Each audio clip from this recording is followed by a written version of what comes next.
정치평론가 이강윤의 오늘.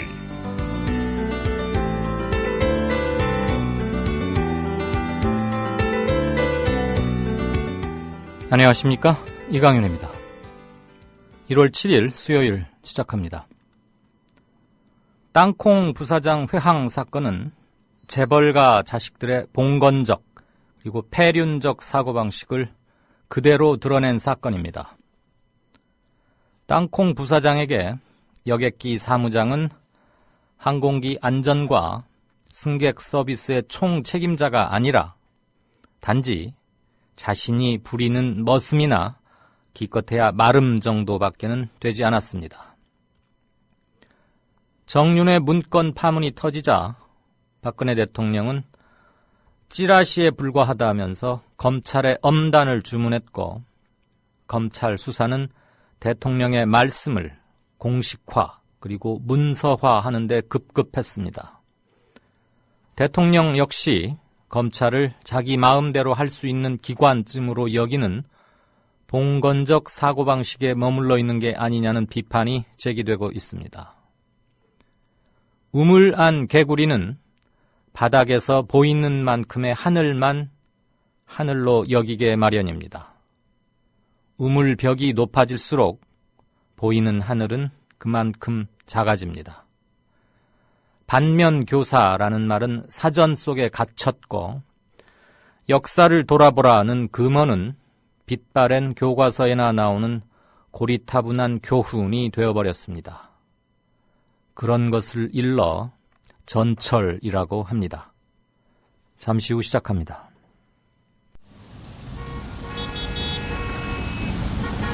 부장님, 대리운전은 뭐 부를까요?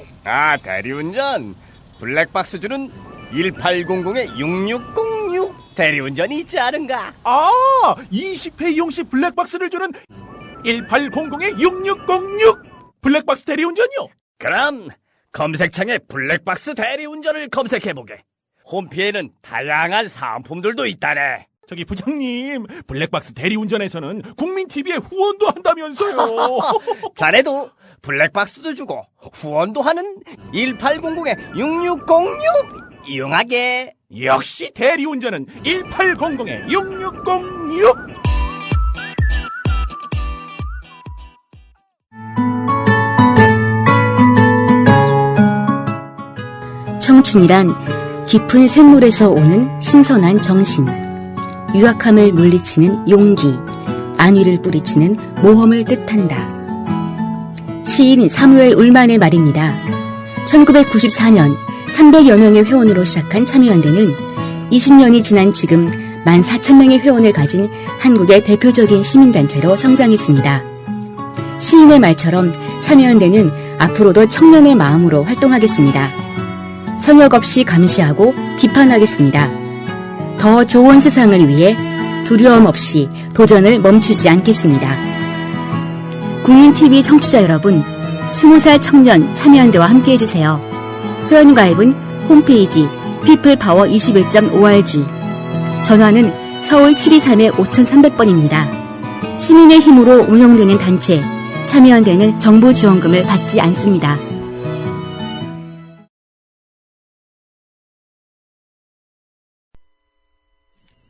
네, 1월 7일 수요일입니다. 조금 전에 끝난 새정치민주연합 1차 컷오프 전당대회 준비 예비고사에서 문재인, 박지원, 이인영 의원이 통과했고, 조경태, 박주선 후보는 탈락했습니다. 자세한 내용은 이따 뉴스브리핑과 장가산책 등에서 짚어보겠고요. 자, 뉴스브리핑 시작하죠. 김영민 PD 어서 오십시오. 네, 안녕하십니까. 안녕하세요. 말씀하신 대로 네? 이 새정치민주연합 차기 당대표를 선출하기 위한 1차 컷오프에서 문재인, 박지원, 이인영 의원이 통과를 했습니다. 일단 국회의원회관에서 당대표 그리고 최고위원 선출을 위한 예비 경선 대회가 있었는데요. 네. 문재인, 박지원, 이른바 빅2, 빅2의 컷오프 통과가 사실상 확정된 상황에서 다른 후보자들이 3위 자리를 놓고 치열한 경쟁을 벌였는데요. 얼마 전에 어떤 조사에 따르면은 문재인, 박지원, 나머지 이게 아니라 문재인, 조경태, 박지원 이런 순으로 지지도 조사 결과가 나와가지고 파란을 일으켰는데 네. 그러나 정작 예비 경선에서 조경태 의원은 탈락했습니다. 네. 예. 486 운동권 출신의 이인영 후보가 관문을 통과했는데요. 최고위원 예비 경선에서는 예비 후보 9명 가운데 수원시 의원이죠. 노영관 후보만 탈락했습니다. 그래서 전병헌, 이목희, 주승용, 유승희, 정청래, 문병호, 오영식 의원 등 국회의원 7명과 박우섭 인천 남구청장이죠. 박우섭 후보 등 8명이 컷오프 관문을 통과했습니다. 네. 조경태 의원 같은 경우에는요. 상당히 프라이드가 강한 분입니다. 이분이. 노무현 대통령도 못했던 부산에서의 당선을 성사시킨 인물이다. 따라서 나는 대권 주자고 문재인 의원보다도 상대적으로 더 높은 권위를 갖고 있다라고 주장해왔던 인물 아니겠습니까? 당내에서는 그리 인정받지 못한 꼴이 됐습니다. 네. 요 며칠 계속 뉴스메이커로서 기능을 충실히 해주고 있는데 홍준표 경남지사 무상급식 가지고 평지풍파를 일으키더니 대권 준비 천천히 시작하겠다. 사실상 출마 선언입니까? 글쎄요, 이게 어떻게 봐야 될까요? 지금 홍준표 지사 오늘 경남도청에서 가진 신년 기자간담회에서 이렇게 밝혔습니다. 정치하는 사람에게 대통령은 꿈이다. 나 역시 그 꿈을 쫓아가는 것이다. 이렇게 말했다고 하는데 그러면서 새해부터 천천히 대권 준비를 하겠다라면서 사실상 대권 출마 선언을 했습니다. 우호 세력을 결집해 나가겠다. 우호 세력을 모아서 올해부터는 본격적으로 협력 체제를 구축할 생각이며 이번 정무직 인사도 그런 맥락이다. 이렇게 밝혔습니다. 정무직 인사 뭐겠습니까? 최고식 전 의원을 정무부지사에 임명한 거 아니겠습니까? 이것이 바로 대권 플랜의 일환임을 분명히 했습니다. 이런 말도 했어요. 창업은 내가 했는데 정작 수성을 하려다 보니까 계파가 없어서 어려웠다. 어느 계파에도 속해보지 않았는데 큰 게임을 하려면 계파가 필요한 것 같다. 이렇게 말하기도 했습니다. 차기 대선 후보 지지율이 낮게 나오는 데 대해서는 대선은 진영 싸움이기 때문에 진영의 대표가 되면은 현재 여론조사 지표는 의미가 없다. 대선은 파이터가 하는 것이다. 이렇게 밝혔습니다. 어떻게든 새누리당 후보가 되면은 대선에서 이기게 돼 있다라는 이야기인 것 같은데 말이죠. 대선은 파이터가 하는 것이다. 라면서 자신이 새누리당 차기 대선 후보 적임자임을 주장했습니다. 대선은 파이터가 한다. 예. 한때 바람의 파이터라는 제목의 만화가 유행하지 않았습니까? 예. 이제 뭔가 착각을 하고 있는 것 같은데요. 아이들 밥그릇 뺏어서 도대체 대통령에 나서겠다. 그러면 모든 지역의 아이들 밥그릇을 빼앗겠다는 건지. 예. 알겠습니다. 이 본인이 지금 이른바 승부수라고 띄운 것들이 뭐 그런 것들 아닙니까? 보편적 복지, 진주의료원 없애고, 무상급식 파탄내고. 아니, 뭐 이런 분이. 보수의 아이콘을 위한 노이즈 마케팅에 열심히시니까 그의 앞날에 무운이 깃들기를 충심으로 기원합니다. 네. 자, 새누리당 최고위원 측근인 박종희, 동아일보 기자 출신이죠 아마. 네. 전 의원이 당협위원장, 그러니까 옛날 말로 지구당 위원장을 100% 여론조사로 하려는 김무성 대표 방침에 노골적으로 아주 세게 반발하고 나섰네요. 네. 뭐 이 수원의 일개 지역 당협위원장 선정하는 건데 뭐 이런 걸 뉴스로 꼽았느냐. 네. 새누리당 안에서 총선을 앞둔 그런 세력 싸움이 시작됐다. 지금 뭐 친박과 비박 사이에 본격적으로 한판 준비를 하고 있던데요. 어찌 보면 이것이 일종의 시금석이 될 수도 있을 것 같아서 꼽았는데요. 박종희 전 의원 보도자료를 통해서 나도 공천심사위원을 몇 차례 해봤지만은 이번처럼 원칙과 기준도 없이 오락가락하는 조강특위, 조직 강화특위는 보지 못했다. 조강특위는 지난해 11월 중순부터 지금까지 2달 가까이 서류 심사와 현지 실사 평판조사 면접 등을 거쳐서 당협위원장을 임명할 계획이었다. 그러나 김무성 대표의 송년 기자간담회 발언 이후 모든 평가를 없던 일로 하고 여론조사로 결정한다는 것이다 라면서 김무성 대표를 비난했습니다. 일반 국민을 대상으로 여론조사를 한다면 매달 당비를 내온 책임당원과 일반 당원들의 당직 선출권은 어떻게 되는가? 책임당원들이 당 재정에 기여하면서 사실상 선거 때마다 핵심 선거운동원 역할을 해왔는데 이들은 일반 국민과 똑같은 대우를 받는다면 과연 당에 대한 충성심이 그대로 유지될까? 이런 반문을 했습니다. 네. 뭐 이런 얘기는 왜 하냐면은 그 지역구의 비례대표 김상민 의원이 이 지역에서 공천받겠다. 네. 이러고 있는 터기 때문입니다. 그 청년 비례대표인가 뭐 그런 출신이죠. 김상민. 예, 그렇습니다. 예. 아시겠습니다만은 아주대 총학생회장 출신이었고요. 네. 예. 1월 6일에 김상민 의원이 이제 결혼을 했습니다. 결혼을 한 상대자가 유명합니다. KBS 아나운서 출신 김경란 씨인데요. 네. 그래서 세간의 관심을 모았던 인물입니다. 100% 여론조사를 한다면은 김상민과 자기가 맞붙게 돼 있는데 네. 이러면 아무래도 이게 어떤 지역에서의 평판 이런 것보다는 인지도 싸움이 되지 않겠느냐. 그렇죠. 그러면 자기는 밀리게 돼 있다라고 보고 있는 것 같습니다. 박종희 전 의원이 옛날에 무슨 한번 당선이 됐다가 네. 비리인가 뭐 돈 문제 이런 거에 연루돼가지고 네, 그렇습니다. 뭐 그런 적이 있을 거예요. 예, 그 동아일보 수원 주재 기자를 아주 오래 했죠. 그 20년 넘게. 털을 잡았었군요. 터줏대감이라고 하나요? 제가 알고 있기로는 남경필 의원과 네. 남경필 지사와 아주 막역한 예, 사이이고요. 예. 제가 알고 있기로는 그 수원에 아주 그야말로 터줏대감입니다. 터줏대감이면서 수원에서 또 방귀 좀 끼시는 김장환 목사라고 네. 이 양반 교회에 나가는 걸로 알고 있습니다. 극동방송? 예, 극동방송 회장. 그렇습니까? 수원중앙 침례교회 원로 목사인 이분 교회에 다녔고요. 아니 그 수원중앙 침례교회에 남경필 지사 또 김진표 전 의원 네. 이분들이 이제 맞다. 출석하고 있습니다. 같은 고등학교 선후배이자 교회도 갔다 그랬었죠. 예, 그렇습니다. 그 기독교 관련해서 아리까리 하면은 김 PD한테 물어보면 저한테 물어보시면 됩니다. 아, 그래. 김진표 전 의원은 그 교회 장로고요. 남경필 지사는 집사이면서 그 교회 그 성가대원. 알겠습니다. 제가 알고 있기로는 테너 파트인 걸로 알고 있습니다. 예. 예. 자, 땅콩 부사장. 네. 알고 보니까 국토교통부 조사 과정에 처음부터 끝까지 본인이 직접 개입했다고요? 이러면 죄가 아주 커지는 거 아니겠습니까? 글쎄 말입니다. 땅콩하지만은 뭐 아시는 대로 이 조현아 부사장 키가 어마어마합니다. 그래요? 그 저희가 또 육안으로 보기엔 180 되는 것 같습니다. 무슨 얘기입니까? 조현아 부사장 키. 실제 키요? 예, 무척 큽니다. 그래요? 예. 네. 땅콩 부사장이라는 표현은 좀 어울리지 않는다. 예, 이런 말씀인데 그냥 농담을 한 얘기입니다.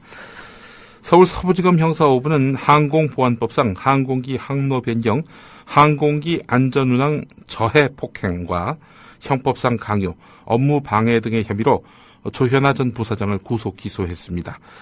국토부조사 전 과정에 걸쳐서 조현아 부사장이 개입해서 부실 조사가 이루어지도록 방해했다고 보고 있습니다. 이미 그 항공관련법 위반만 해도 중죄가 되는데 이 또 심지어 이 공무집행 방해까지 이렇게 혐의가 추가되게 됐습니다. 네. 위계에 의한 공무집행 방해. 일반적인 공무집행 방해가 아니라 위계에 의한 공무집행 방해라는 점에서 봤을 때 아주 죄질이 더 나빠 보입니다. 그렇죠. 검찰은 조현아 전 부사장의 기내 난동과 이후 대한항공에서 사건을 은폐 조작하는 과정에서 조현아 전 부사장의 역할 등 크게 두 가지 이 갈래로 이렇게 수사를 해왔는데 지난달 5일 이륙하기 위해 활주로로 이동하는 대한항공 KE086 1등석에서 견과류 서비스가 마음에 들지 않는다는 이유로 20분간 난동을 부렸지요. 이 과정에서 여성 승무원과 남성 사무장을 상대로 폭언폭행을 하고 램프 리턴 항공기를 탑승 게이트로 되돌리는 일을 지시해서 사무장을 강제로 비행기에서 내리게 했습니다. 조현아 전 부사장은 항공기가 출발한지 몰랐다 이런 취지로 끝까지 항공기 항로 변경죄를 부인했지만은 검찰은 출입문을 폐쇄하면 운항이 시작되는 만큼 안전을 심각하게 위협한 행위라고 봤습니다. 네. 검찰은 또 국토부 조사가 진행된 지난 8일부터 12일 대한항공의 조직적인 사건 은폐 조작 시도에 조현아 전 부사장의 역할이 컸다고 결론을 내렸는데 조현아 전 부사장이 사무장 등 다른 직원들이 국토부 조사를 받는 내내 상무로부터 조사 진행 상황과 계획은 물론이고 1등석 승객을 회유한 경과 등에 대해서 실시간으로 조사를 받았습니다. 그런데도 조현아 전 부사장은 1차 조사를 받은 직후 상무에게 전화를 걸어서 내가 뭘 잘못했느냐, 사무장이 잘못했으니 내리게 한 것 아니냐 이런 취지로 꾸짖는 등 지시성 질책을 수차례 한 것으로 드러났습니다. 검찰 관계자는 국가기관의 조사를 조직적으로 방해했고 이로 인해서 부실 조사라는 결과를 초래했기 때문에 상무와 함께 국가기관의 조사를 방해한 공동정범이 성립된다 이렇게 말을 했습니다. 네. 이 상무는 국토부 조사를 받는 대한항공 임직원들에게 허위 진술을 하도록 말을 맞추게 하는 행태를 보이는가 하면은 사무장에게 허위 경위서 작성을 강요한 것으로 드러났습니다. 이번 사건이 언론에 처음 보도되기 이틀 전 사무장이 작성한 최초 보고서를 삭제하는가 하면 검찰이 대한항공 본사를 압수수색하는 동안에도 부하 직원에게 남은 자료를 삭제하거나 컴퓨터 한 대를 바꿔치기 하도록 시켰다. 검찰은 이렇게 전했습니다. 그럼 완전히 조직적으로 진두지휘를 한 거군요. 그냥 보고만 받은 정도가 아니고. 이 정도면은 제가 봤을 때 올 크리스마스도 감옥에서 보낼 가능성이 높아 보입니다. 예. 알겠습니다. 제가 조금 전에 들어온 속보 저도 하나 말씀드리고 네. 뉴스 브리핑 마치죠. 브렌트 유라고 들어보셨을 겁니다. 영국 북부 해역 유전지대 브렌트 유전이라고 하는데 브렌트 유가도 $50 선이 붕괴했습니다. 지난 2009년 이후 처음입니다. 유가 하락 소식이 결코 즐겁지만은 않은 것이 세계 경기 전망이 얼마나 나쁘면 브렌트 유조차도 $50 밑으로 빠지는가. 그래서 전 세계적으로 경제 빙하기가 오는 건 아닌가 하는 두려움이 미국의 금리 인상 이런 것보다 더 각국의 경제 전망을 짓누르고 있습니다. 네, 홍준표 지사는 앞으로도 계속 좀 안테나를 세워서 촉각을 봐야겠군요. 뉴스 브리핑 지금까지 김영민 PD였습니다.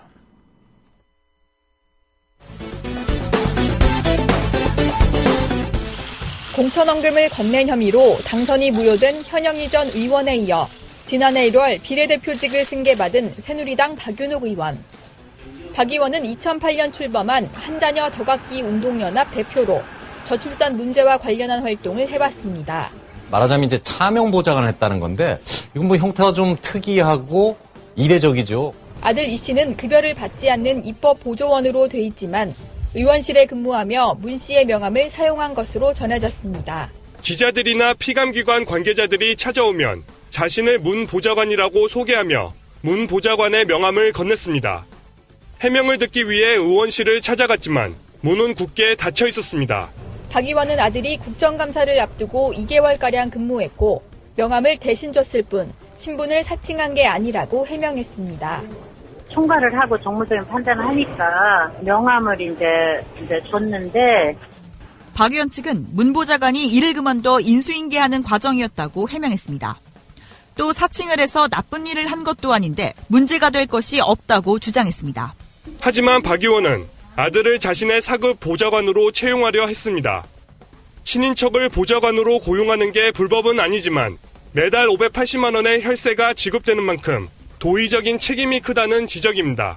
또 다른 새누리당 의원도 자신의 조카를 비서관으로 채용했고 네, 강 비서관님이시고요. 조카요. 친조카, 누나 아들이라고 하시던데 맞나요? 네, 맞습니다. 친딸이 10년 넘게 비서관으로 일하는 중진 의원도 있습니다.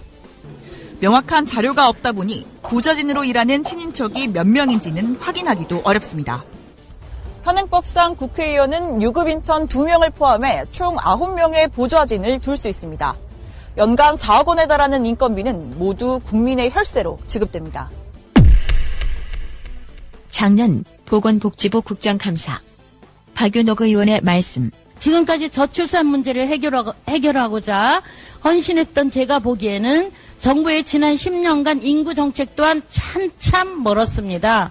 언론에서 지난 10년간 100조가 넘는 돈을 쏟아부었다고 합니다. 성과가 없다는 지적도 합니다.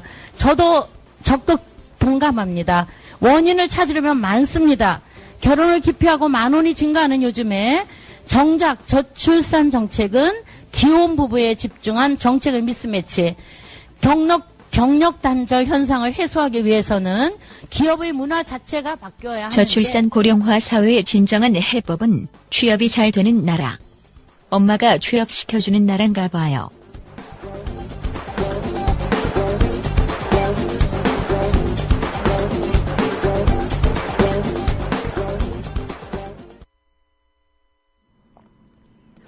네, 5시 51분 막 들어왔습니다. 오케이 마리님, 4급이면 연봉 7천쯤 될 텐데. 지금 새누리당 의원 아들, 자기 아들을 이렇게 다른 이름으로 해서 대포 보좌관이라고 해야 됩니까? 대포폰, 대포통장. 네, 4급, 국회의원 보좌관은 4급 상당이니까 이것저것 연봉 다 합치면 7천쯤 되죠. 맞습니다. 쇠태우리님, 대포 아들의 무대포 닭대가리. 이젠 국회의원도 대포의원으로. 대포의원, 조 땅콩을 추천하신답니다. 조금 힘들 겁니다. 지금 국립 수용기관에 가 있으니까 추천은 좀 향후에 해주시든지 하시죠. WTI, 두바이, 브렌트 유가 모두 $50 붕괴했다. WTI는 서부 텍사스 중진류 그렇게들 알려져 있는 거고요. 말하는 거죠, 거기를. 두바이는 우리가 주로 사다 쓰는 아랍에미레이트의 두바이를 말하는 겁니다. 러시아, 이란, 그다음에 베네수엘라 이런 데 많이 힘들어지겠죠. 그 와중에 월스트리트 저널, 미국의 대표적인 경제 유력 일간지죠. 이런 충고를 했다는군요. 한국 증시에 투자를 하느니 차라리 뜬 구름을 잡으라. 그게 낫다. 우리 정부의 경제정책인 이른바 초이노믹스를 완전히 그냥 뭐라고 할까요? 면전에서 정면으로 공박해버린 건데 올해 경제가 정말 걱정이다. 국물도 없수다님의 전언 겸 분석입니다. 네, 사실 지금 이런 것들 얘기하고 걱정하고 이래야 됩니다.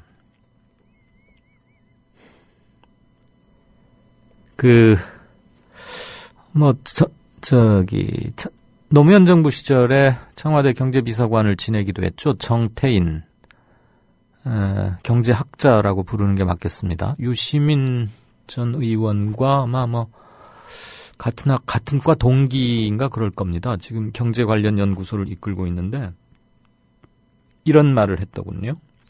심지어 KBS 경제부 기자조차도 대한민국에서 지금 아파트를 사는 것은 이른바 폰지 사기라는 거 아시죠? 그 피라미드 사기의 원형이 되었던 아주 유명한 경제사 교과서에 나오는 대규모 금융 사기였는데요. 아파트를 사는 것은 폰지 사기 다단계 판매에 제발로 걸어 들어가는 것과 같다. 이러면서 KBS 기자조차도 이런 리포트를 하고 있다. 그렇게 코멘트하는 걸 봤습니다. 페이스북에서. 물론 KBS 기자들이 들으면 대단히 불쾌해할 소리이죠.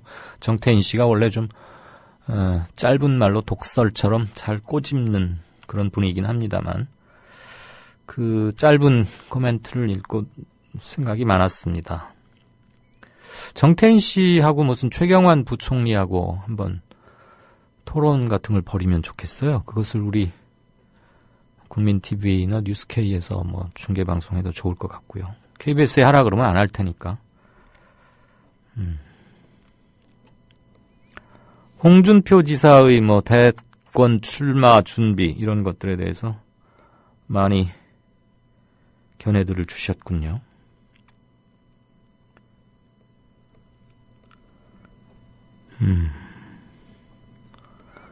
뭐 이게 진짜로 키가 크다 그 얘기였나요?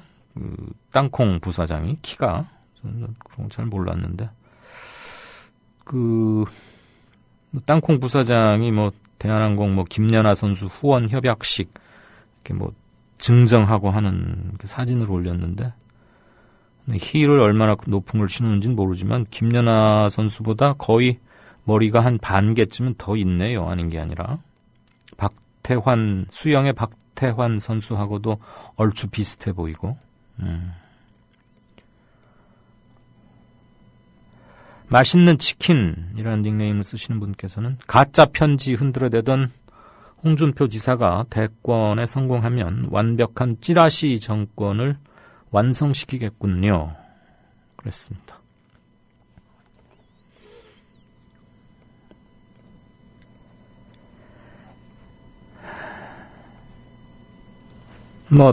대권 도전 출마하겠다면 차라리 일찌감치 도지사에서 사퇴하라 그런 얘기도 주셨네요.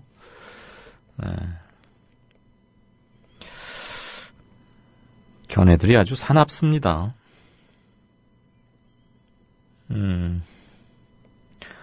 오케이 마리님, 저도 여기서 배웠는데요. 이 게시판에서 어느 분이신가가 그때 도찐 개찐 그런 말을 한번 했더니 그게 아니고 독인 개긴이 맞다. 그래서 제가 어느 글에다가 이렇게 독인 개긴이라고 썼더니 정확히 알고 있다고 어떤 사람 다른 그 방문자 열람자로부터 칭찬도 들었는데 독인 개긴이 맞답니다. 우리도 이런 거 하나 공부해 둡시다.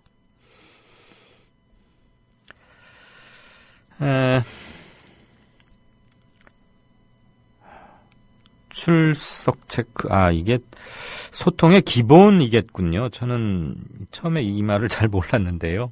이제는 알겠습니다. 왜 자신이 지금 듣고 있다라는 것을 말씀하시는지. 박주선 그리고 조경태 의원이 예비고사에서 떨어져서 컷오프 탈락한 거에 대해서 또 많은 견해들을 주고 계십니다. 특별히 좋다 나쁘다 이런 것까지 옮기지는 않겠습니다. 느낌은 공유할 수 있지 않을까 싶습니다. 국물도 없수다님은 워낙 조어 감각이나 짧게 집약하는 그 촌철살인 멘트가 아주 일품이신데 오늘은 좀 본인 글로도 야한 상상 금지 이러면서 뭐라고 쓰셨네요. 제가 차마 읽지는 않겠습니다. 표현이 죽인다. 누가 그런 화답을 좀 하셨고.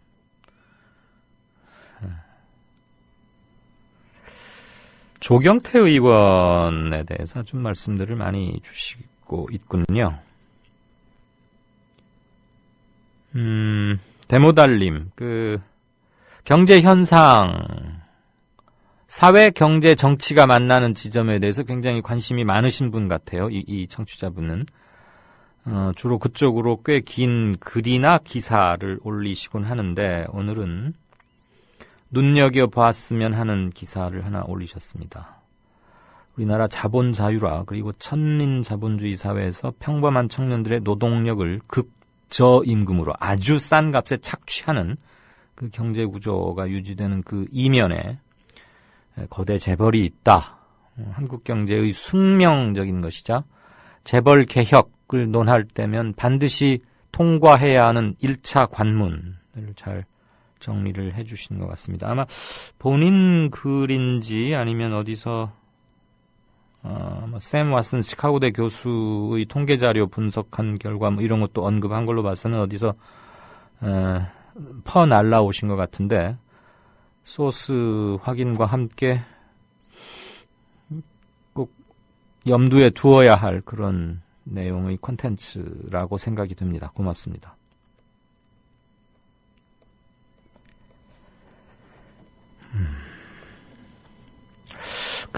최구식 조선일보 기자 출신의 의원을 했던 경남 진주였나요? 진주 사천 아마 거기서 의원한 게 아닌가 싶은데 중앙선관위 디도스 공격 아시죠? 그것에 자기 보좌관, 비서관들이 연루된 것으로 밝혀져서 뭐 사과도 하고, 그리고 아마 공천을 못 받았죠. 그 여파일 텐데 무소속으로 나왔다가 떨어졌던 최구식 새누리당 전 의원을 홍준표 지사가 정무부지사에 최근에 기용했거든요. 그랬더니 블레이드문님께서는 최구식의 구자를 옛 구자를 써서 풍자를 해주셨습니다. 뭐 이런 것들이 일종의 진영 갖추기라고 볼 수도 있고요.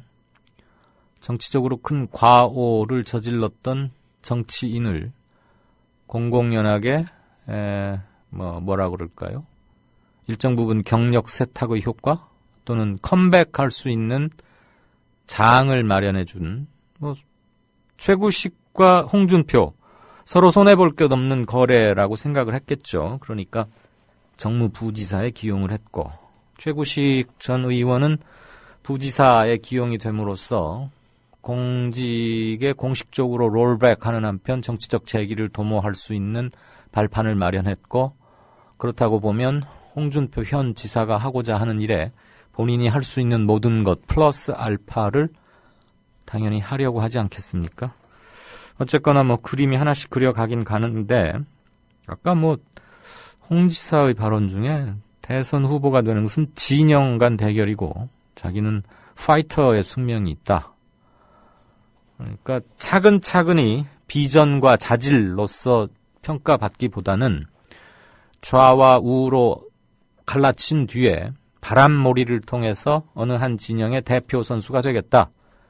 그리고 그 진영으로 묶여서 휩쓸리는 일종의 정치적 광풍이라고 할 수 있죠. 그 광풍에 편승해서 대권을 쥐고자 한다. 뭐 이런 거 아닙니까? 파이터로서는 아주 솔직하고 현실적인 말일지는 모르나 한 시대를 대표하는 시대정신 그리고 일국을 경영하겠다는 지도자로서는 여실히 미천을 드러낸 게 아닌가 하는 생각을 떨칠 수가 없습니다. 실제 대선 후보가 돼서 선거를 치른다면 그렇게 되어간다고 하더라도 아직 시험 볼 날이 1년도 훨씬 2년도 더 남았는데 벌써부터 그런 생각을 여실히 여과 없이 드러낸다는 것은 그의 정치의식이나 정치관이 얼마나 저열한 것인지 오로지 자리 하나 쟁취하겠다는 생각밖에는 없는 사람이라는 것을 스스로 폭로한 게 아닌가 싶습니다. 결코 좋은 점수를 정치평론을 하는 사람으로서 결코 좋은 점수를 주기 싫군요. 네, 조금 있다가 게시판은 다시 보겠고요. 정가 산책으로 넘어가겠습니다.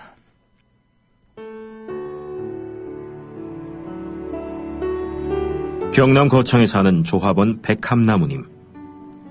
남편의 유언으로 온 가족이 미디어 협동조합원이 됐습니다. 라디오 비평 들으실 때마다 아이고 속이 시원하다 이렇게 하시더라고요. 본인이 먼저 하시고요 가입을. 예, 그 뜻을 이제 알았기 때문에 손자 손녀 뭐 6명까지 뭐 그렇게 이제 다 가입을 하게 됐지. 작고한 부부는 왜 국민TV 조합원 가입 이것이 이 시대에 꼭 필요한 언론운동이라고 확신했을까요? 가슴 아픈 가족사가 있었습니다. 저는 민족일보 조용수 그분 그때부터 관심을 많이 가지시고 저 동아투이 그때 남편이 저 광고도 내고 또 한겨레 주주도 되시고 저희 시어른 되시는 분이 보도연맹에 억울한 죽음을 당하셨습니다. 중학교 때 아버지가 억울하게 그리고 옥살이 하실 때 그 도시락을 가지고 감옥에 가서 어느 날 갑자기 그래 이제 총살 당했다는 그런 걸 안 겪었으면은 또 뭐 평범하게 살았을 수도 있는데.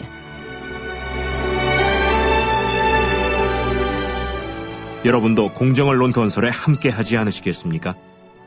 국민.tv 미디어 협동조합 홈페이지에 들어오셔서 조합원으로 가입해주세요. 전화 서울 3144-7737, 3144-0933으로도 하실 수 있습니다.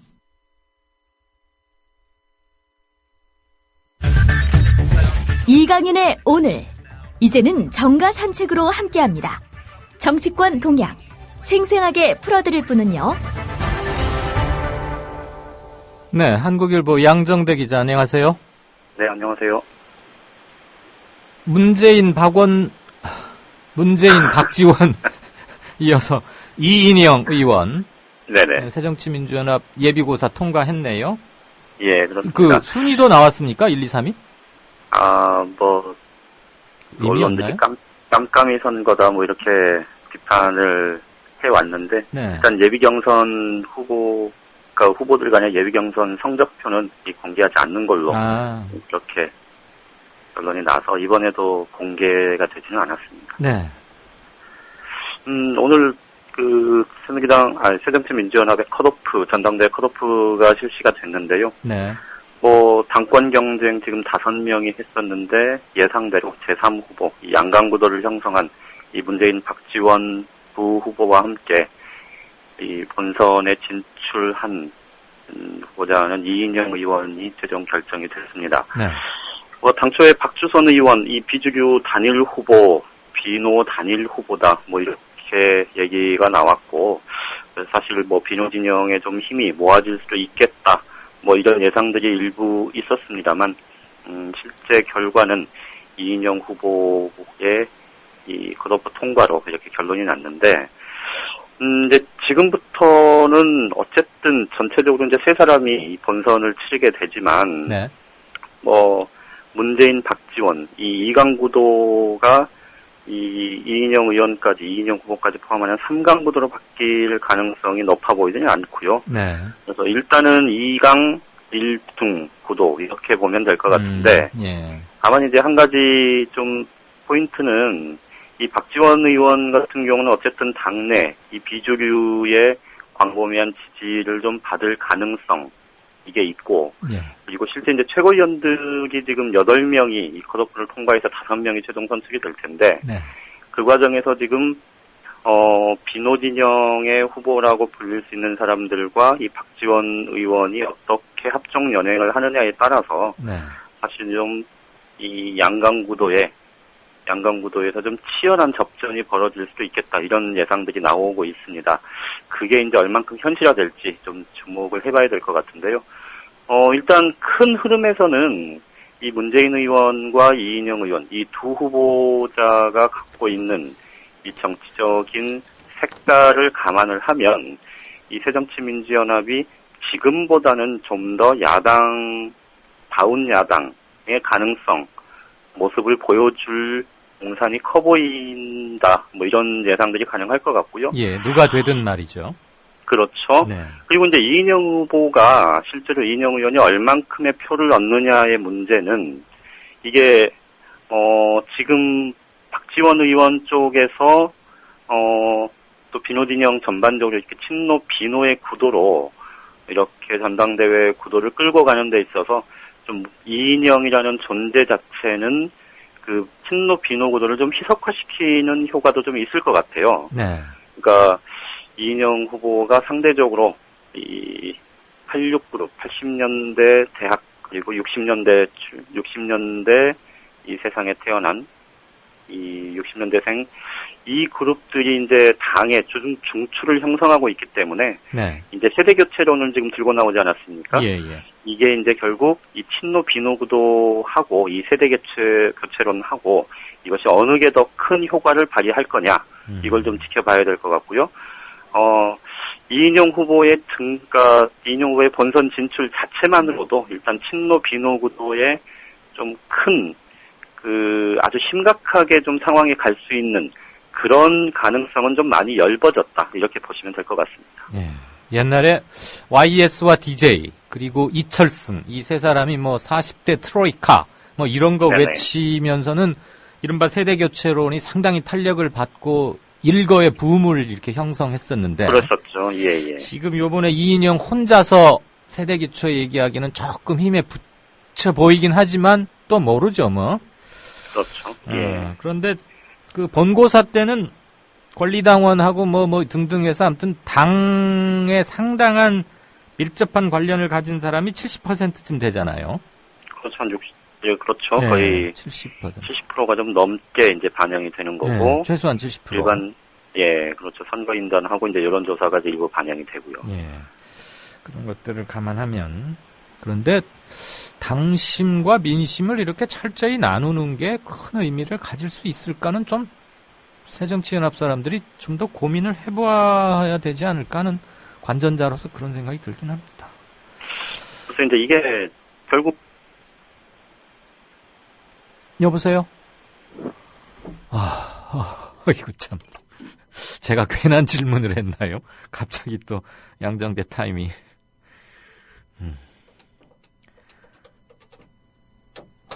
석양의 건맨께서는 새정치민주연합이 당내 선거로 흥행을 노리려면 문재인, 박원순, 이재명 이 세 사람이 한번 제대로 붙어야 된다. 뭐 또 그런 견해를 주셨습니다. 예. 지명도가 다는 아니지만 네, 중요하죠. 네, 다시 양 기자. 네네. 예. 아까 말씀드리려다 전달이 되지 않은 것 같은데 이 당직 후보를 선출하는 방식 그리고 공직 후보를 선출하는 방식. 네. 이제 이 차이를 어떻게 가져갈 거냐, 혹은 같이 똑같은 방식으로 하는 게 맞냐. 이제 이런 부분들은 논란의 소지가 좀 큰데요. 예. 저는 개인적으로 당직 후보를 선출하는 데 있어서는 당원과 국민 그러니까 당원 이외 일반 국민의 의사를 적정한 수준에서 배분하는 게 맞다고 생각하고요. 예. 대신 이제 공직 후보도 마찬가지인데 아무래도 당직 후보를 선출하는 데 있어서는 이 당의 당원들의 의견이 공직 후보 선출 때보다는 좀 더 높아야 되지 않을까. 저는 개인적으로는 그렇게 생각하고 있습니다. 예. 새누리당에서도 지금 이 문제 가지고 조금 전선이 형성되려고 하죠. 그렇죠. 예, 100% 여론조사를 하느냐 마느냐 가지고. 그건 네. 나중에 다시 기사가 무르익으면 양 차장께서 또 리포트를 해 주실 거고. 오늘 이재호 의원, 이번 정부 들어와서 계속 큰 목소리 내고 있는데 청와대에다가 문제되는 사람들 빨리 갈아치워라. 인적 쇄신하라고 또 세게 한마디 했네요. 대통령이 그거 콧방귀나 낄까요? 글쎄요. 전체적으로 보면 지금 이재호 의원의 발언 수위는 굉장히 높았는데 네. 그동안에 말씀하신 대로 이제 작년부터 이재호 의원의 발언 수위가 현안마다 굉장히 높은 적은 많았는데 이게 이제 큰 울림으로 당 내에는 물론이고 이 당 바깥으로 울림이 퍼져나가는 경우가 많지 않았잖아요. 예. 그런데 이제 오늘 이재호 의원의 이 청와대 이 김기춘 비서실장과 이른바 문고리 권력 3인방을 포함한 이 인적 쇄신 요구, 이 공개적인 인적 쇄신 요구는 앞으로 좀 상황을 지켜봐야 되겠습니다만은 나름 굉장히 좀 외부적인 울림이 있을 수 있겠다는 생각이 좀 드는데요. 네. 그게 이제 두 가지 이유에서입니다. 일단 하나는 지금 박근혜 대통령이 12일 날 이 신년 기자회견을 가질 예정인데 그때까지 내부적으로 이제 어떤 검토가 좀 있을 텐데 지금 전체적인 이 구도 자체는 이 이른바 비선 실세 국정 개입 의혹과 관련해서 검찰이 내놓은 수사 결과를 믿지 못하겠다는 여론이 다수고, 예. 그리고 인적 쇄신이 필요하다라는 요구가 지금 굉장히 많은 상황인데 이것에 대해서 검찰 수사 결과는 당연한 거고 인적 쇄신은 무슨 인적 쇄신이냐라고 방어막을 치고 있는 게 청와대와 당사자인 청와대와 이른바 친박계밖에 없거든요. 예. 그 여권의 비주류에서 이제 목소리를 본격적으로 내기 시작한 거는 결국 정치권 내에서 야권은 물론이고 일반 여론도 이 비판적인 가운데 이제 여당 내에서도 이 비주류가 이제 자기 목소리를 내기 시작했고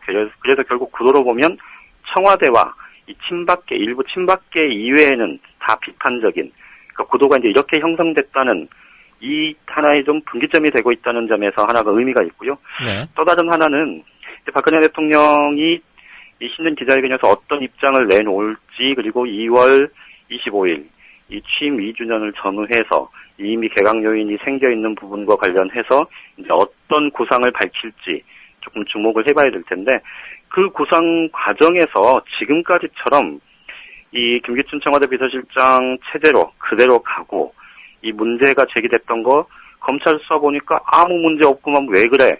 라고 그냥 뭉개고 갈 수 있는 예. 그런 정도의 상황으로 계속 갈지 여부를 이제 박근혜 대통령이 본격적으로 좀 고민을 하게 될 것 같아요. 네. 오늘 친박계 의원들 몇 사람 좀 얘기를 들어봤는데 이재호 의원 얘기에 대해서는 뭐 맨날 그 사람은 쓴소리 하지 않느냐라는 얘기를 하면서도 사실은 여론의 흐름에 대해서는 굉장히 좀 민감해하는 좀 부담스러워하는 그 기색이 역력했는데 전체적으로 보면 좀 큰 흐름에 하나의 좀 뭐랄까요 좀 분기점을 만든 그런 발언이었다고 볼 수 있을 것 같고요.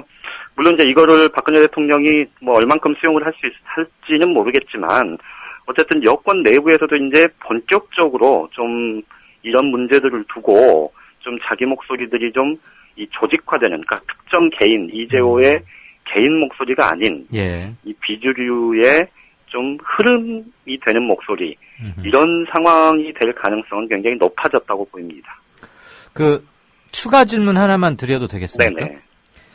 이른바 뭐 꼭 정치하는 사람뿐만 아니고 무릇 사람들의 심리가 그러한 것 같기는 한데 아무래도 듣고 싶은 것만 좀 듣게 되는 경향이 있다고들 해요. 그렇죠. 다들 그렇죠. 그렇죠. 그런데 큰 정치를 생각하고 있거나 이른바 지금 주요한 자리에 있는 좀 몸집이 커다란 그런 정치인들은 그렇게 듣고 싶은 것만 들어서는 안 되지 않습니까? 그렇죠. 네네. 그러면 여론 청취를 균형 있게 하기 위해서 좀 어떻게 따로 보강을 하거나 특별한 방법 뭐 쓰는 게 있나요? 글쎄요, 뭐 이렇게 사람마다 좀 다를 텐데요. 네. 뭐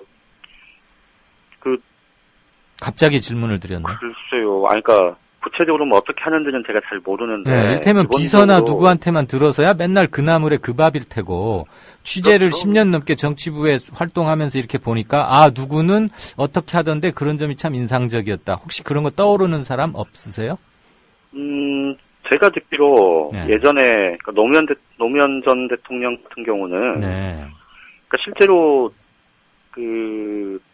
뭐라 그래야 됩니까? 그러니까 이런 얘기를 뭐 그냥 저도 건너들은 얘기니까 편하게 말씀 주시죠. 감안하고 들어주셨으면 좋겠는데 그 양정철 전 청와대 비서관 조선일보하고 세게 싸웠던 노무현 전 대통령의 술친구였다 뭐 이런 이제 얘기들이 있었는데 이 얘기가 나온 이유가 그거랍니다. 노무현 전 대통령이 이제 워낙 이렇게 스트레스를 받고 이러면 아주 편하게, 그러니까 자기 생각도 얘기하고 또 자기 생각뿐만 아니라 또 시중에 여론의 흐름들을 좀 듣고 하려면 사실 딱딱한 회의석상이나 안 되죠. 이런 자리에서는 그게 쉽지 않잖아요. 그렇죠.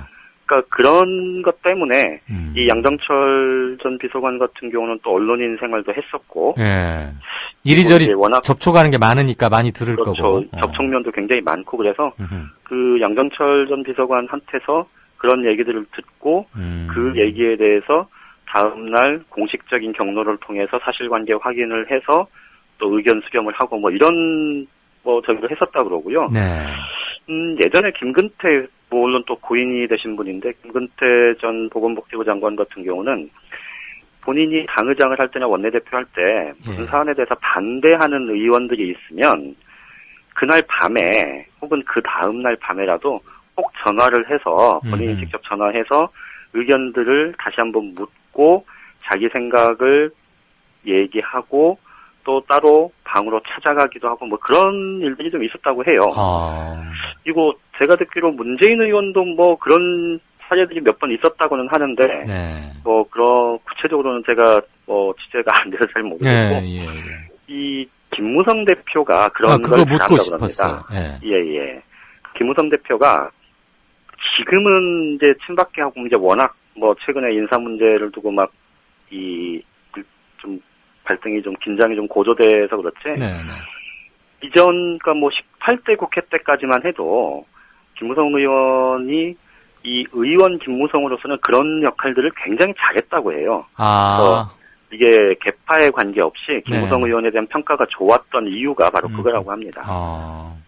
그러니까 이제 이른바 자기 편, 자기 사람들 얘기만 듣는 게 아니고 자기에게 비판적인 사람들을 먼저 손을 내밀고 얘기를 들어주고 자기 생각을 좀 더 허심탄회하게 얘기하는 기회를 갖는 뭐 그런 것들을 했던 정치인들이 뭐 꽤 있었던 것 같습니다. 노무현이나 김근태 전 의원 이런 뭐 공교롭게도 두 분 다 자꾸 하셨는데 이분들이 어떻게 살아있는 의견을 좋은 쪽이든 나쁜 쪽이든 이렇게 청취하고 그런 일화는 굉장히 듣고 보니까 고개가 끄덕여지고 그러는데 혹시 지금 우리 저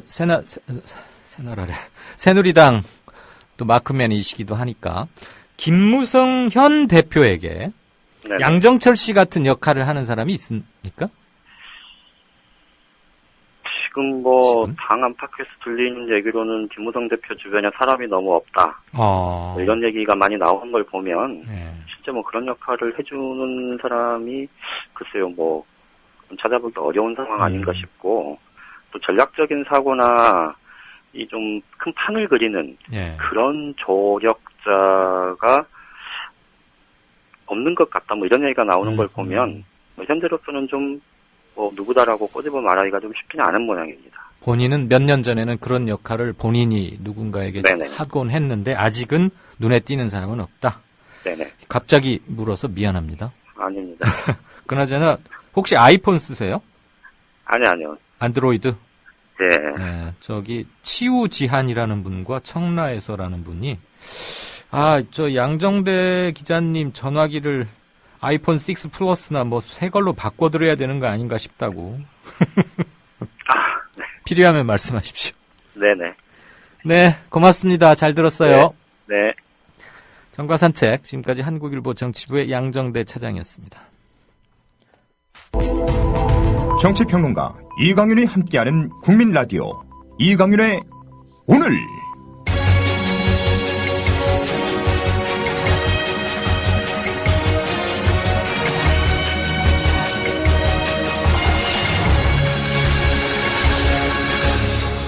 이강윤의 예리한 시각. 이제는 뉴스의 행과 간을 짚어냅니다. 네. 뉴스 행간 들어가기 전에 속보 비슷하게 올라온 게시판 한두 가지 좀 보고 들어가겠습니다. 아예 닉네임도 속보라고 하셨네요. 이강윤 앵커님. MBC 해직 기자 이상호 기자 트위터에 방금 올라온 것이라는데요. 서울 서부지청이 검찰 서부지검이 이상호 기자를 모욕죄 혐의로 기소했답니다. 문제 삼은 발언은 시용 기자, 그러니까 시용 기자라는 거 언론계 소식 잘 아시는 분은 바로 이해가 되시겠지만 이른바 저 MBC에서 뭐 그 김재철 사장이 MBC 사태 터지고 나서 그 계약직 기자 이렇게 말을 해야 될까요? 아무튼 기자들 많이 쫓아내고 이렇게 새로 충원한 그 언론인들 기자들을 시용 기자라고 하죠. 근데 이상호 기자 발언 중에 시용 기자 앞세운 MBC의 세월호 보도는 언론이 아닌 흉기다. 이 발언을 문제 삼아서 모욕죄 위반 혐의로 기소했답니다. 네.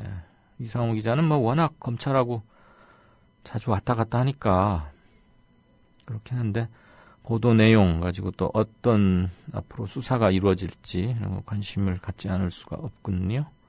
건강도 그렇게 좋지 않은 상태라고 하는데 네. 그리고 하나만 더 보죠. 뭐 신중하게 말을 하기 위해서 바둑을 두는 것처럼 한참 생각하고 말을 했다던 고 김근태 의원님은 인격자 그 자체다. 네, 고마운 김근태님이라는 닉네임을 쓰시는 분께서 기억의 한 자락을 되살려 주셨습니다. 고맙습니다. 오늘 행간으로 고른 것은 학력에 관련된 세대 간에 조금 불편해질 수밖에 없는 갈등적 요소를 내포하고 있는 점에 대해서 좀 생각해 볼까 합니다. 한국일보 오늘 단독 기사로 올렸고요. 고학력자 많아진 한국, 실질 학력은 평균 이하라는 제목의 기사입니다. 일부분 들어보시죠. 전문대 이상 고등교육을 받은 성인 비율만 보면 우리나라는 세계 5위이지만 실제 학력은 평균에도 미치지 못하는 것으로 조사됐다.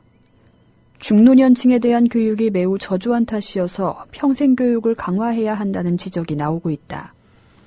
국회 입법조사처가 어제 발표한 학력 지표 현황과 시사점 보고서에 따르면 우리나라 25세에서 64세의 전문대 이상 고등교육 경험 비율은 2000년 23.9%에서 2012년 41.7%로 17.8%포인트 증가했다.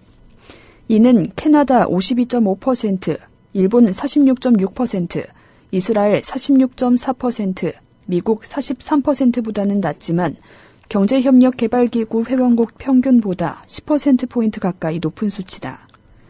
2000년 15위에서 2012년에는 OECD 34개 회원국 중 5위로 뛰어오른 것이다. 그러나 실질적인 학력은 평균 이하인 것으로 나타났다. 보고서를 작성한 정환규 입법조사연구관은 OECD 자료를 인용해 우리나라 성인의 독해 능력은 평균 272.6점으로 조사에 참여한 OECD 22개 회원국 평균인 272.8점보다 낮다고 지적했다. 네. 숫자들이 아주 많고 퍼센트, 숫자, 점수 이런 것들이 많아서 들으셔도 조금 바로 머리에 뭐가 잡히지 않으실 수도 있었겠다는 생각이 듭니다. 그냥 저보고 이 지금 최 PD가 낭독한 부분을 한마디로 요약하라라고 한다면 아들과 아버지 세대 사이의 학력의 문제가 경제력, 경쟁력 이런 것들로 이어지면서 세대 간 갈등 요소로 비화할 가능성이 크다. 아이고, 그러니까 한마디가 넘네요. 아들과 아버지 세대 간의 좀 갈등 요소가 수치로 확인됐다. 뭐 그렇게 요약을 하고 싶습니다. 아버지가 아들의 공부를 위해서 희생적, 헌신적, 희생적 뒷바라지를 하는 것은 특히 한국 사회에서는 너무도 당연한 것으로 여겨집니다. 물론 한국 사회뿐만 아니라 우리에 비해서 개인주의적 성향이 일찍부터 사회의 한 가치관으로 굳어져 있는 유럽이나 미국 이런 곳에서도 자식을 위해서 희생하고 잘 키우려고 애쓰고 하는 것은 부모로서의 당연한 의무이자 덕목으로 여기는 건 큰 차이는 없겠지요. 다만 우리가 못 배운 한, 그다음에 내 아이는, 내 새끼는 나와는 좀 다르게 살고 싶게 하고 싶다. 그런 열망, 이런 것들이 투영돼서 자신은 안 먹고 안 입고 안 쓰더라도 자신을 위해서는 돈 쓰는 것을 단 몇만 원의 지출이라도 아깝게 생각하고 돌아보면서도 자식을 위해서는 기꺼이 희생을 마다 않는 성향이 특히 강한 한국적 현실을 감안할 때 많은 것을 생각해야 하는 수치인 것은 분명합니다. 지금 이 조사 범위가 25세에서 64세 아닙니까? 그러니까 생물학적으로, 사회적으로, 경제적으로 은퇴할 수 있는 최꼭지점 나이가 한 64세 정도 되는 거죠. 실질적으로는 그보다 한 5, 6년 또는 7, 8년 빨리 은퇴를 하는 게 관행이긴 합니다만. 또 65세 넘으면 이제 완전히 고령으로 취급해서 노인 인구로 잡고 그 사회 통계를 낼 때도 그렇게 하고 있죠. 지금 20대의 80%가 재학 중이라는 통계는 물론 아실 겁니다. 지금 이 보고서에서 잡고 있는 범위를 보면 25세에서 64세 중에 고등교육 경험 비율이 불과 한 10여 년 사이에 약 20%포인트쯤 늘어났다. 그거는 물론 그 2년제, 3년제, 4년제 다 합쳐서 대학자가 들어가는 거, 대학교 말고 대학자가 붙는 게 전국에 한 400개쯤 된다고 하죠. 그리고 20대의 80%가 대학생이란 얘기는 특별히 신념이 있어서 대학을 안 가거나 그런 사람을 빼고는 어쨌거나 다 대학물을 먹고 있거나 먹었다는 그런 얘기일 겁니다. 그럼 그 이면에는 그들을 대학에 보내기 위해서 대학교건 대학이건 간에 보내기 위해서는 보호자, 뭐 1차적으로는 부모가 되겠죠. 또는 부모에 준하는 역할을 하는 사람들의 물적 지원, 희생에 가까운 물적 지원이 당연히 있지 않았겠습니까? 그렇게 해서 세대 간에 특히 이제 젊은 층의 학력은 굉장히 높아졌어요. 자기 자식들의 학력을 높이기 위해서 그 부모님 세대는 당연히 희생을 했을 것이고 이른바 자기 개발을 위한 투자나 이런 건 엄두도 내지 못했겠지요. 그러다 보니까 결과적으로 어떻게 나오느냐. 자식 세대의 학력은 매우 높아진 반면에 중년층 또는 노년층의 자기 개발 정도 이런 것들은 아주 떨어져 있을 수밖에 없습니다. 그래서 이 보고서에 따르면 중노년층의 학력 수준은 우리가 OECD 최하위입니다. 그러니까 평생교육 이런 것들 때문에 그 평생교육이라고 뭐 구호 슬로건처럼 많이 외칩니다. 뭐 교육부에도 가면 그런 과가 있고요. 복지의 차원에서건 개발의 차원에서건 이걸 많이 외치고는 있는데 그냥 아직까지는 구호에 불과하죠. 그러면 중노년층은 아이들, 자식 세대에게 투자하기 위해서 잘 키우기 위해서 뼈 빠지게 일하고 자신에게 투자하지 못하고 그렇게 해서 노후를 맞게 되면 지갑도 비어있고 자기 머리도 상당 부분 고갈돼 있죠. 그래서 설령 이들이 재취업을 도모한다고 하더라도 신진기예라고 할 수 있는 다음 세대들에게 밀리는 게 너무 당연합니다. 물론 세대 교체 및 선배가 후배에게 물려주는 그 순환의 관점에서 보면 아들 세대와 아버지 세대가 바로 경쟁한다는 것 자체는 말이 안 됩니다. 그렇지만 아버지 세대 역시 한 시대의 주역으로서 그 동일한 세대 내에서는 경쟁력을 갖는 게 본인의 노후나 이런 것을 위해서 또는 자아실현이라는 측면에서 당연히 의미를 갖는 것인데 그럴 여력이 없다 이런 거겠죠. 그러니까 우리가 불과 한 10년 사이에 OECD에서 전체 그 청년층 25세에서 34세를 잡고 있거든요. 그 10살. 25세에서 34세 사이에 고학력자가 급증한 것은 뭐 당연히 그 희생에 기초를 하고 있는 것인데 그 윗세대는 그렇지 않은 것입니다. 제가 설명드렸던 바와 같이. 그러면 이 같은 불균형은 세대 간 격차에서 당연히 그 원인을 찾을 수밖에 없고요.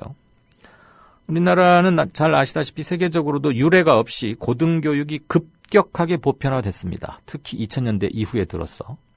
대학자 붙은 게 400개로 확 늘어버렸죠. 옛날에는 한 100개였고요. 그다음에 전문대와 대학, 이것은 아주 사회적 차별도 심했고 급여의 차별로도 이어졌고 그래서 전문대는 기피했고 그러다 보니까 실질적인 취업률은 전문대 출신들이 오히려 좀 높았음에도 불구하고 전문대라는 게 갖고 있는 이른바 레테르 효과, 그걸 피하기 위해서 로비도 했고 뭐 하고 하면서 다들 전문대에서 전문자를 빼고 다 대학으로 바꿨죠. 거기에는 교육부의 조치도 굉장히 큰 영향을 미쳤습니다만. 그래서 다들 이제 대학이 됐습니다. 그 이면에 중노년층의 희생이 깔려 있다는 건 뭐 제가 누누이 말씀드려온 것이고. 결론적으로 말하자면 중년층 또는 노년층은 자신들이 고등교육을 받을 기회를 다음 뒷세대에게 양보를 했습니다. 그러니까 학력 수준은 당연히 떨어진 것입니다. 그런데 문제는 이러한 세대 간의 학력 격차가 사회 갈등으로 이어질 수 있다는 겁니다. 실은 이어질 수 있는 게 아니고 이어지고 있지요. 청년층 입장에서는 고학력자도 아니면서 사회의 주요 포스트를 차지하고 있는 중년층이나 노년층한테 불만을 갖게 됩니다. 자기가 볼 땐 이른바 지금 20, 30대 이 친구들은 오로지 스펙 경쟁에 내몰렸기 때문에 부모의 피땀 어린 고혈을 밑바탕으로 스펙을 쌓았습니다. 그래서 어딘가에 취직을 하고 보면 자기가 취직한 곳의 최상층부, 물론 이제 뭐 오너를 뺀 이렇게 그 월급을 받고 있는 급여 생활자로서는 50대 중후반이 뭐 최상층에 가 있게 마련이죠. 그 사람들의 스펙이 영 눈에 안 차는 거예요. 겨우 저렇게 해가지고 저 사람은 나의 위에 있으면서 나에게 업무를 지시하기도 하고 나의 급여보다 몇 배 많은 걸 받아가기도 한다. 일단 사람이 이렇게 그룹으로 쪼개질수록 그리고 자기가 속해 있는 조직이 작아질수록 그 안에서만 보게 되는 그 본능적 또는 속성 같은 게 있지 않습니까? 그리고 사실 20, 30대의 나이의 사람들에게 큰 틀에서 봐라라고 아무리 강조를 해도 그것을 제대로 보완하기란 쉽지 않지요. 어쨌거나 청년층 입장에서는 자기에 비해서 고학력도 아닌 것 같고 머릿속에 뭐 별로 안 들어있는 것 같고 오로지 있다면 술 사주고 그 몸으로 터득한 직장 생활의 윤리나 뭐 기술, 처세술 이런 것밖에 없어 보이는 사람이 자기의 윗자리에서 뭐 이렇게 중요한 역할을 하고 있고 경제적으로 소득이 많은 거에 대해서 불만을 갖게 되죠. 그것의 그 비논리성은 지적할 수 있지만 현실이 그렇다는 것을 또 우리 인정할 수 있는 거 아닙니까? 한편 중년층이나 노년층 입장에서는 자기 세대의 희생으로 이 정도의 높은 수준의 고등교육을 받은 젊은이들인데 그 친구들이 어떻게 해서 이 수준에 와 있는가는 생각지 않고 나를 그렇게 배관시하거나 좀 이렇게 한눈으로 흘기으면서 보고 있는 것 같은 걸 느끼면 당연히 좋지 않겠죠. 배은망덕 이런 소리 나오지 않겠어요? 이 문제는 학력 또는 스펙으로 서로가 경쟁하지 않으면 옛날 유교적 관점의 도덕이나 뭐 예의 또는 효, 뭐 사랑 이런 것들로 전통사회에서는 넘어올 수 있었을 겁니다. 그런데 전통적 가치관은 급격히 해체되고 철저히 자본주의의 계약정신, 그다음에 경쟁력, 그리고 사람의 노동력이 그 사람의 모든 전인간적 가치로 매몰차게 등가 치환되는 지금 사회에서는 서로가 서로에게 잠재적 경쟁자이자 박탈감 같은 것을 느낄 수밖에 없는 것이죠.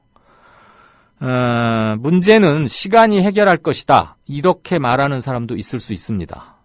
이를테면 지금 50대 중후반에서 60대 초반 이 세대가 완전히 사회에서의 역할, 경제적인 역할을 넘겨주고 은퇴하고 나서 지금 20, 30대가 40, 50대가 되고 나면 상대적으로 이런 문제는 줄어들 것이다 하는데 만약에 현재와 같은 저출산 고령화 사회가 계속되고 서로가 서로를 이겨 거꾸로 틀려 넘어야만, 즉 내 짝꿍을 내가 짓밟고 일어서야 나는 성공할 수 있다. 이 가치관 아래에서 클 수밖에 없다면 실은 그런 경쟁의 풍도는 더 심각해지는 것이겠죠. 그래서 저는 이것은 지금 세대 간의 갈등 요소는 시간이 지나면 저절로 해결될 것이다라는 일부의 견해에는 저는 반대합니다. 지금과 같은 가치관이 바뀌지 않고 그다음에 사회 구조가 바뀌지 않고 그래서 경쟁이 더 심화되고 오로지 개인들 간의 능력과 경제력, 금력 이런 것들에 의해서만 한 인간의 잠재적 능력이 현실화되는 사회 체제를 갖고 있는 한 무한 경쟁과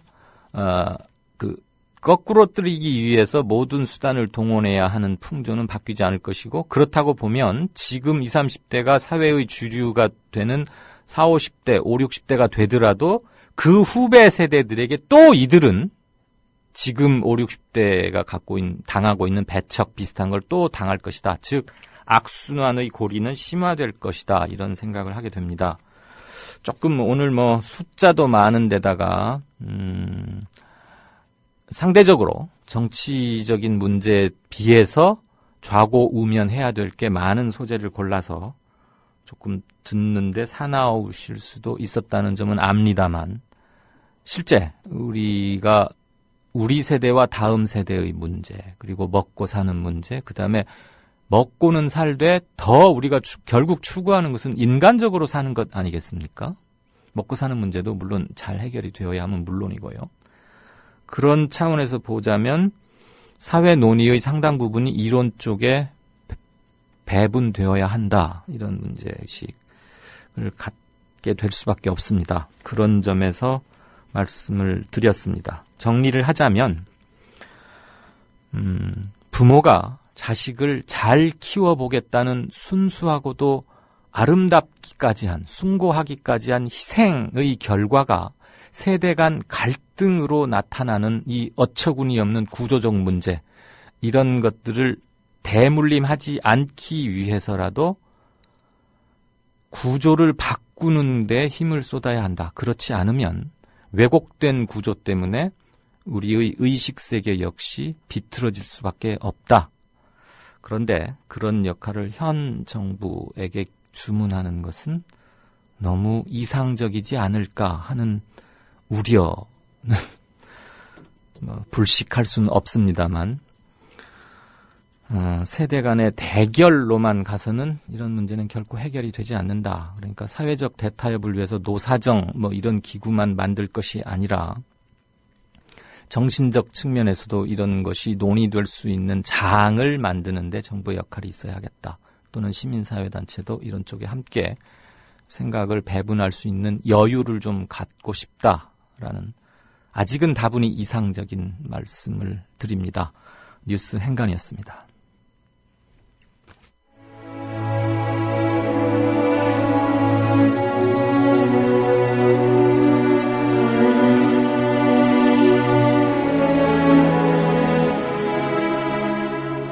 기다린다고 오지는 않는다. 전영관.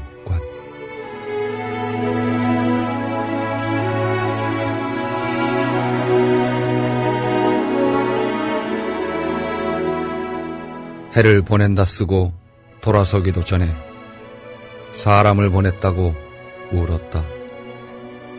만화방창 앞길이 구말리인 꽃들을 바다에 묻었다고. 자책하는 동안도 겨울은 나를 세우고 눈썹 다른 시린 얼굴로 바다를 건넌다. 오라, 봄날의 나른함과 염천 땡볕과 상달의 다채로우며 스쳐갈 것을 알기에 오라 했다. 반복되는 일이기에 뒷일도 감당할 수 있으려니 자신감 아닌 예감으로 오라 하는 것이다. 우산을 준비하지 않으면 몸이 젖어 마르지 않고, 빗자루를 예비하고 마당을 부지런히 쓸지 않으면 잡초만 무성해 독사가 득실거릴 테니까. 오라고만 할 일이 아니다. 와도 감내할 만큼 마음의 근육을 키워야 한다. 감정의 주권이라도 되찾아 놓아야 한다. 한 해를 보내니 송년이라 썼다. 사람만 보냈다고 청춘들과 노동자들과 죽음까지 가난한 사람들이 하늘로 쫓겨나는 모습을 바라만 봤다고 고쳤습니다. 맹 놓고 기다리면 도착하는 버스가 아니니 희망 따위를 걸개 그림으로 펄럭이지 말자. 살아내려면, 새로운 한 해는 조금이라도 다르게 살아내려면 진보도 보수도 구분 없이 사람만 생각하자. 사람을 사람으로 대접하지 않는 것들이 멸종할 때까지 새해는 새해가 아님을 잊지 말자. 오라, 또 다른 1년이여 다짐하며 열어져 치는 2015년이여.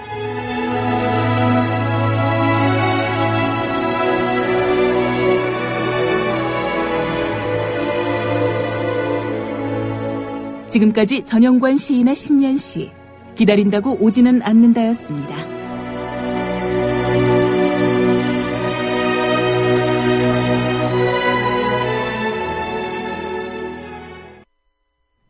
네, 전영관의 30분 책 읽기를 진행하고 있기도 하죠. 역시 시인이 낭송하는 시는 확실히 다르군요. 저도 한두 번 여기서 시를 읽은 적도 있고, 그런데 다릅니다. 함부로 흉내내서는 안 되겠습니다. 그 슬플 권리라는 세월호 관련 에세이집을 냈는데, 슬퍼할 권리. 워낙 전영관 시인의 글이 유려하고 그렇긴 한데, 그 유려한 문장, 필치로 슬픔을 복기하는 것. 저도 요즘 그 책을 읽고 있는데요. 꼭 한 번씩은 울게 되더군요. 책을 덮기 전에. 전영관 시인의 잘 들었습니다. 게시판 조금 보고 날씨 이렇게 하고 오늘 맺도록 하죠. 지금 막 기사가 하나 떴는데요. 4시 55분, 5시쯤에 연합뉴스에 하나 떴는데 제목이 조현아 땅콩 부사장이 내가 뭘 잘못했나 하면서 그동안 참회하고 뭐 사과하고 눈물을 흘렸던 것은 결국은 악어의 눈물이 아니었냐 뭐 이런 기사가 하나 막 올라왔습니다. 그 기사를 한번 간추려 보면요. 땅콩 부사장이 그 회항 사건에 대해서 내가 뭘 잘했느냐고 말한 것으로 드러났습니다. 그래서 당연히 비판이 제기되고 있는데요. 오늘 검찰에 따르면 구속 기소된 조현아 전 부사장은 국토교통부 조사가 시작된 지난달 8일 이번 사건을 주도적으로 은폐한 객실 담당 여모 상무에게 전화를 걸어서 내가 뭘 잘못했느냐, 박창진 사무장이 잘못했으니 내리게 한 것 아니냐는 취지로 꾸짖는 등 지시성 질책을 여러 차례 했다. 아까 김영민 PD가 뉴스브리핑에서 해준 것하고 많이 좀 비슷하긴 합니다만, 내가 뭘 잘못했느냐 이런 것은 자신의 이 사건에 대한 의식을 명확히 드러낸 것이겠죠.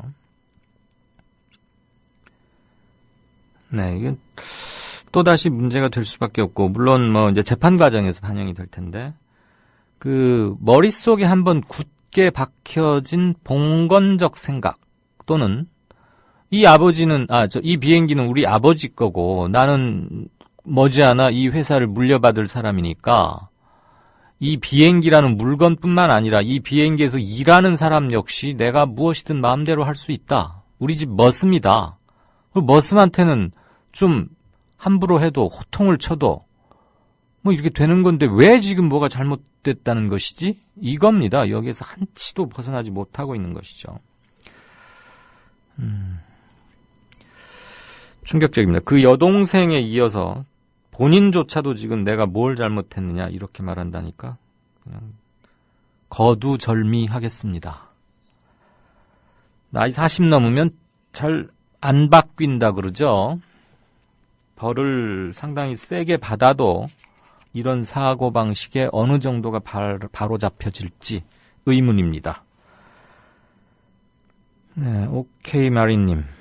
40 넘어서 갑질하는 사람들, 당한 사람과 동일한 입장까지 추락하는 경험을 하지 않는 한 절대 깨닫지 못하고 바뀌지 못할 것이다. 예. 이렇게 말씀드렸으면 되는 건데. 네.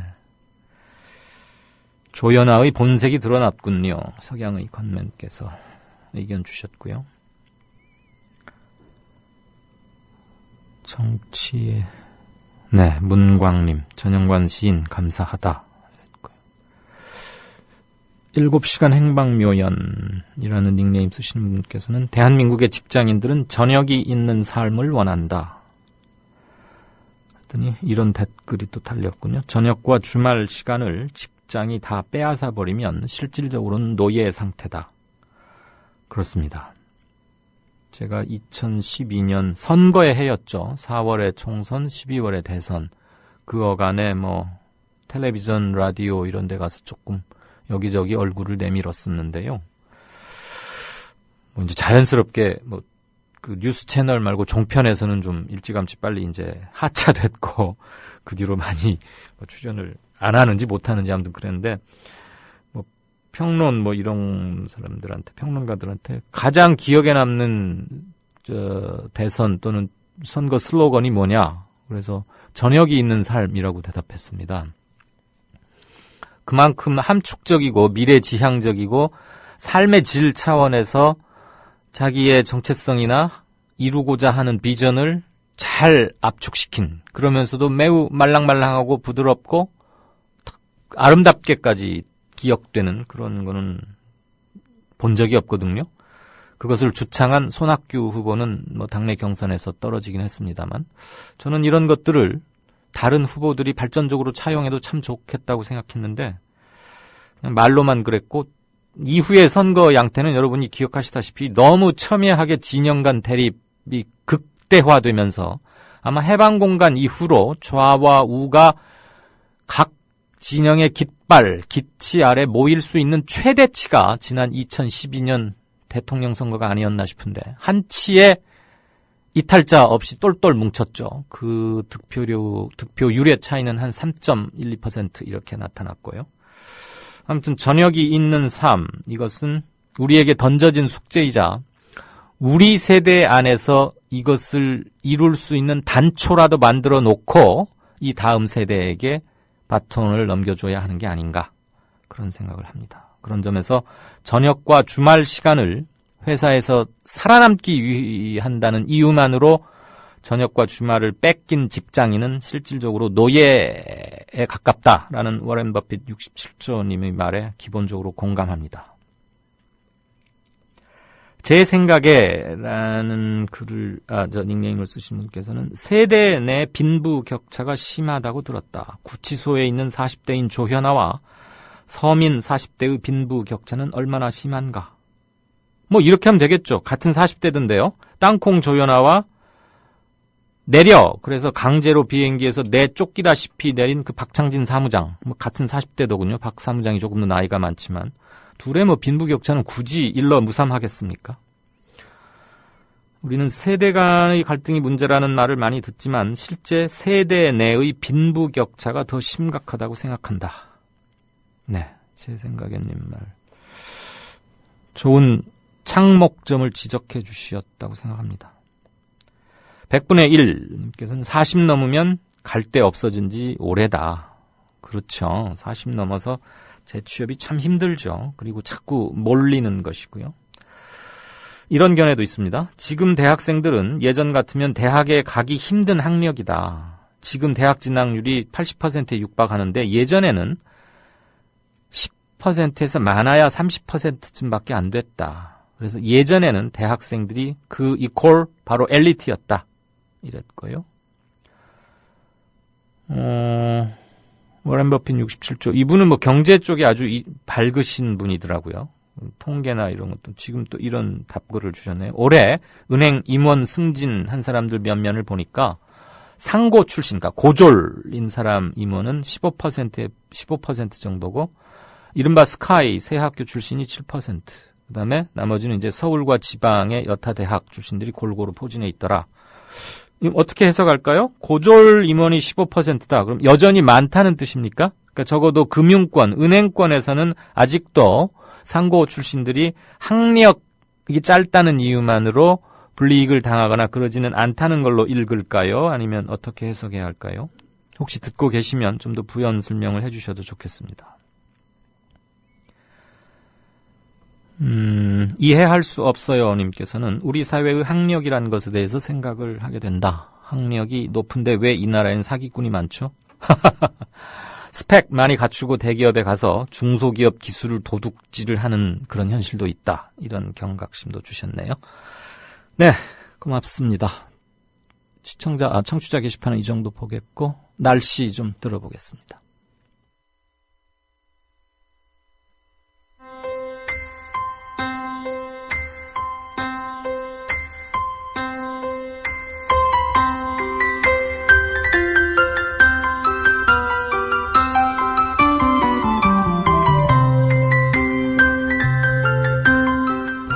날씨 소식입니다.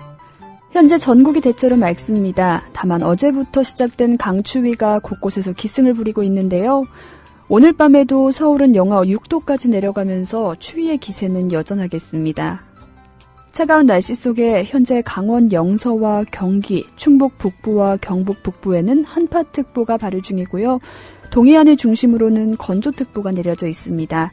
대기가 메말라 있는 만큼 작은 불씨에도 신경 쓰셔야겠습니다. 내일 아침 출근길에는 오늘보다 더 단단히 대비하셔야겠습니다. 서울의 아침 기온이 영하 9도까지 떨어지겠습니다. 한파도 절정에 이를 것으로 보이는데요. 한낮에도 서울 0도선에 그치면서 하루 종일 추운 날씨 보이겠습니다. 다행히 모레부터는 추위가 차츰 풀리겠습니다. 날씨가 하도 춥다 보니 감기도 걱정인데요. 계속되는 맹추위 속에 내일 감기 가능 지수가 매우 높음을 가리키는 곳이 많습니다. 몸을 따뜻하게 유지하시고요. 실내 습도 조절해서 감기 예방에 조심하셔야겠습니다. 내일도 전국이 대체로 맑습니다. 서울 아침 기온 영하 9도, 전주 영하 6도, 부산 영하 2도가 예상되고요. 한낮에는 서울 0도, 창원 8도가 예상됩니다. 이번 주말에는 나들이 계획 세워보시는 것도 좋겠습니다. 금요일부터 추위 차츰 풀리겠고 주말에는 평년 기온을 웃돌면서 온화한 날씨가 이어지겠습니다. 날씨였습니다.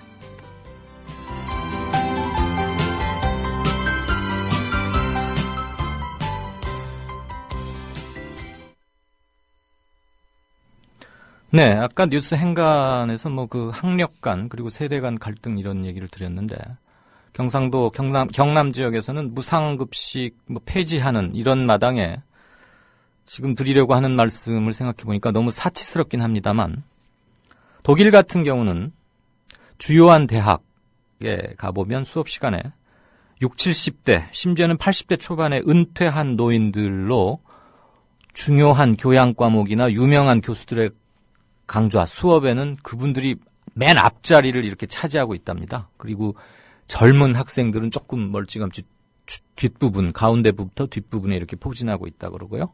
그중에는 정식으로 수강 신청을 한 사람도 있고 그냥 청강만 하는 사람들도 있는데 어쨌거나 그것을 뭐 교수도 학교 측에서도 누구도 제지하지 않습니다. 그러니까 이미 제도화돼 있다는 거죠. 바로 이런 것들이 평생학습을 그냥 대학의 무슨 부설 평생교육연구원에 가서 뜨개질이나 뭐 자수나 이런 거 하는 게 아니고 제대로 똑같이 동등한 대접을 받고 수업할 수 있는 지금 당장 우리에게는 너무 사치스러운 이상적인 얘기일지 모르지만 이런 것들을 지금 독일은 하고 있으니까 우리라고 하지 못할 이유는 없겠죠. 1월 개편 때 이강윤의 오늘 뭐 30분 늘려서 2시간 했으면 좋겠다는 견해들을 주셨는데 일단은 내실을 기하는 게 급하지 않을까 싶습니다. 들어주셔서 감사합니다. 오늘 준비한 순서는 여기까지입니다. 내일 오후 5시 반에 다시 뵙겠습니다.